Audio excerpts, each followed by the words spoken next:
Last week, I was talking about with you Andrew McCabe. Andrew McCabe is the #2 official at the FBI, placed there by his mentor, James Comey. McCabe at one point was acting director of the FBI after the president fired James Comey, which, as I said last week, was a very positive anti-corruption move by President Trump. Now, McCabe, Judicial Watch has uncovered, shouldn't have been anywhere near the Clinton investigation because his wife had received well over $500,000 in campaign cash when she was running for state office in Virginia from Terry McAuliffe, who was a Clinton crony. He was then governor of Virginia. And just a few months later, Andrew McCabe was overseeing the Clinton email investigation. And only after it became public did he recuse himself, and he didn't even tell the American people he was recusing himself. It was only uncovered by Judicial Watch litigation about his involvement in the Clinton email investigation did we find out that he recused himself only a week before the election.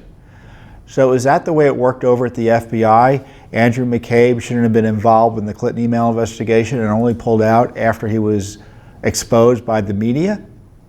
And it turns out James Comey, according to these documents, okayed his involvement in the Clinton email investigation despite this massive conflict of interest. But that wasn't the alleged reason he was fired for. I have no doubt Andrew McCabe was fired because of the pressure brought on by the disclosures of Judicial Watch. But most specifically, he was fired by Jeff Sessions because the Inspector General of the Justice Department, and it was followed up by the Office of Professional Responsibility within the agency, all agreed that he lied and should be removed and fired.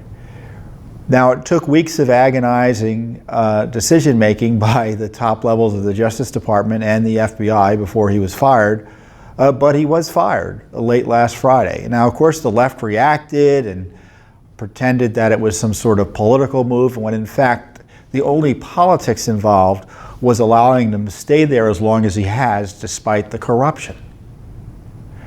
Now, that didn't really gain much traction with the media and the public, so they've moved on to other debates. But this is a significant issue.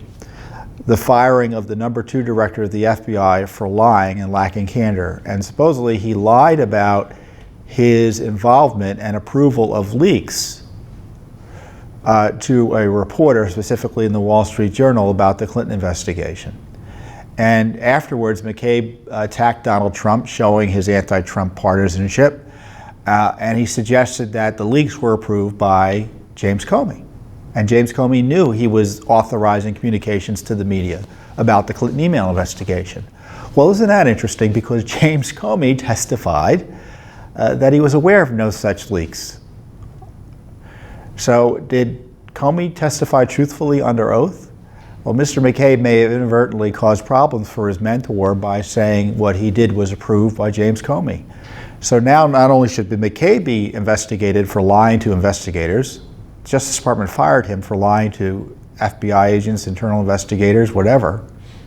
That's a crime. Is he going to be criminally investigated? But now James Comey may now have to be criminally investigated over perhaps perjury. Certainly needs to be a way to figure out whether he told the truth or not. Is there going to be a special counsel? There's one for Donald Trump based on nothing. Here you've got substantial allegations in the Justice Department, the Attorney General confirming the #2 official at the FBI lied to investigators. Is there going to be a special counsel for him? In fact, we probably don't need a special counsel. We just need a prosecution, don't we? So also, just think about this still. Andrew McCabe, the #2 official at the FBI, fired for lying. That means, in my view, the cases he's involved in or had been involved in are tainted. The Clinton email investigation, the Russia investigation, the anti-Trump Russia investigation, because we all know the Russia collusion theory is fake. All of that's tainted. The FISA applications he's been involved in, all of that is tainted.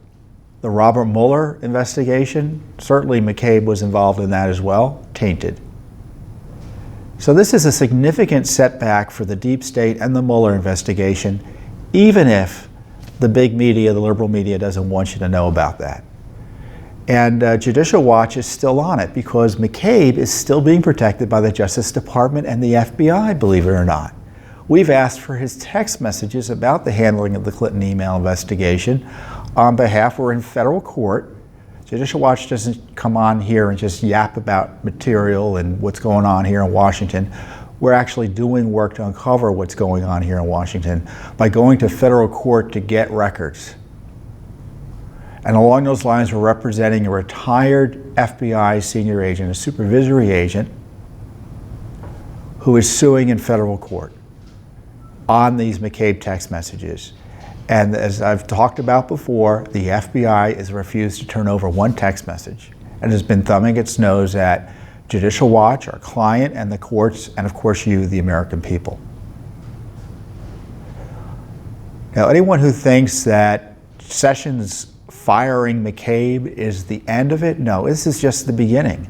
The McCabe scandal is just getting started because it highlights the compromised, politicized nature of the FBI. In fact, McCabe, presumably he leaked, I don't know who leaked, that Jeff Sessions was investigated by the FBI over Russia without anyone knowing about it, and presumably Sessions not even knowing about it. Although I don't know if Sessions knew about it or not. I don't know if he was questioned or not. I think his comments have been vague on that. So 2 Democratic senators wrote asking for an investigation, and toot sweet, the FBI under McCabe starts investigating the new Attorney General of the United States just based on outrageous allegations by his political opponents in the Senate. Have they done a perjury investigation into Hillary Clinton? That's been pending supposedly for months, or at least since 2016. Because she supposedly, well, not supposedly, it looks like she didn't tell the truth. When she testified to Congress, she had turned over all of her work emails, when in fact, we uncovered the fact that Judicial Watch uncovered through its litigation, that wasn't the case.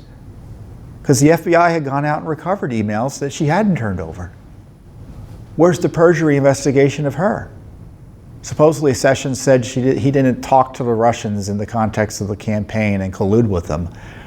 And because he talked to the Russian ambassador in kind of a separate context, or may have met him at an event, they're suggesting he committed perjury, which is obviously bunk.